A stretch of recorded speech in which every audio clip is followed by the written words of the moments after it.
Dios les bendiga a todos. Espero que se encuentren bien en sus casas. Este día yo voy a explicar una hermosa historia de la Biblia. El tema de la clase es Dios cuida a sus hijos y está en Primera de Reyes, capítulo 17, versículos del 1 hasta el 16. La historia comienza en un pueblo de Israel que había un rey que se llama el rey Acab. ¿Cómo se llama? El rey Acab. Este rey era un rey muy malo. Ustedes saben de que en el pueblo de Israel había muchos reyes, estaba gobernado por reyes. El primer rey fue Saúl, después David, Salomón, y de ahí cuando moría un rey quedaban sus hijos. Entonces tenemos al rey Acab. Acab no hizo lo bueno, él hizo lo malo. ¿Por qué? Porque Acab adoraba a un Dios falso, adoraba a Baal, no adoraba a Dios, sino que adoraba a otros dioses.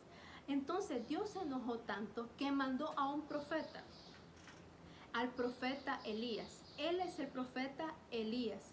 Dice la Biblia que él era un hombre bueno, ¿verdad? ¿Por qué? Porque en el tiempo de antes Dios escogía profetas porque no teníamos la Biblia. Entonces Dios se le apareció a Elías y le dijo que fuera donde el rey Acab y le dijera lo siguiente.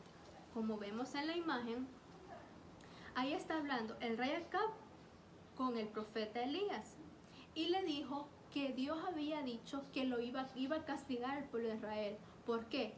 Porque no adoraban al Dios de los cielos. Entonces Dios iba a mandar una sequía. ¿Qué significa eso? Que no iba a llover por un largo tiempo. Dios no le dijo hasta cuándo, solo le dijo que no iba a llover. Entonces Dios habló también con Elías y le dijo, quiero que te vayas a un arroyo. Veamos la imagen, arroyo. Es como un río, el río de Kerib. ¿Por qué? Porque ahí podía tomar agua. Entonces Dios mandó a Elías al arroyo de Kerib. ¿Y qué pasaba? Como Dios cuida a sus hijos, dice la Biblia que Elías tomaba agua en el arroyo, pero también las aves, unos cuervos, en la mañana y en la noche le llevaban pan y carne, como podemos ver en la imagen.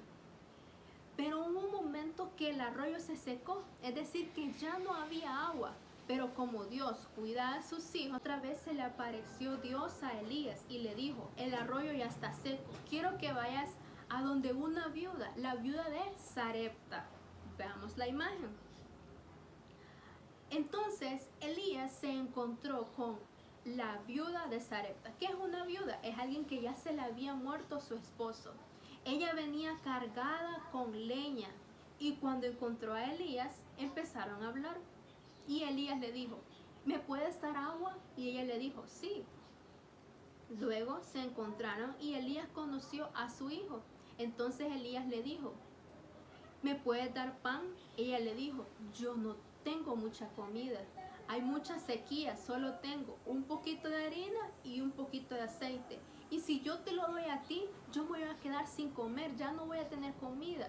Entonces, si nosotros vemos el versículo 13 dice, Elías le dijo, no tengas temor, ve, haz como has dicho, pero hazme primero a mí con una pequeña torta cocida debajo de la ceniza y tráemela, después harás para ti. Y le dijo, no te preocupes, Dios ha dicho que me des primero y esto nunca se va a terminar. Entonces la viuda fue obediente. Entonces dice la Biblia que la viuda empezó a cocinar y a prepararle la comida a Elías, que fue el primero, y de ahí a su hijo y a ella misma, la viuda. Y dice la Biblia que nunca se les terminaba. ¿Por qué? Porque Dios tenía cuidado de Elías, de la viuda y del hijo de la viuda. Como podemos aprender en esta clase, vemos que Dios siempre tiene cuidado de sus hijos. Ustedes no tienen que tener miedo de nada. ¿Por qué? Porque Dios siempre está cuidado. Aunque nosotros estemos en la casa, no podamos ir a la escuela, no podamos ir a la iglesia, ni ir al mercado, ningún lugar, pero Dios siempre va a estar cuidándonos, así como Dios cuidó a ellos. Quiero que nos aprendamos un versículo y que repitan después de mí. Vamos a decir, Jehová es mi pastor, nada me faltará. Otra vez, Jehová es mi pastor, nada me faltará. Salmos 23:1. Otra vez, Jehová es mi pastor, nada me faltará. Salmo 23:1. Como aprendimos ahora, Elías, la viuda, y su hijo nunca le faltó nada, aunque no llovía, pero Dios siempre estuvo cuidando. Así como cuidó a ellos, así te va a cuidar a ti. Pero tenemos que confiar en Dios y saber que Jehová es mi pastor, nada me faltará. Siempre recuerden que debemos de orar cuando comamos, cuando nos levantemos, cuando vayamos a dormir, y siempre leer la Biblia. Yo siempre oro por ustedes, que Dios los bendiga, y primero Dios, pronto nos volveremos a ver. Dios les bendiga.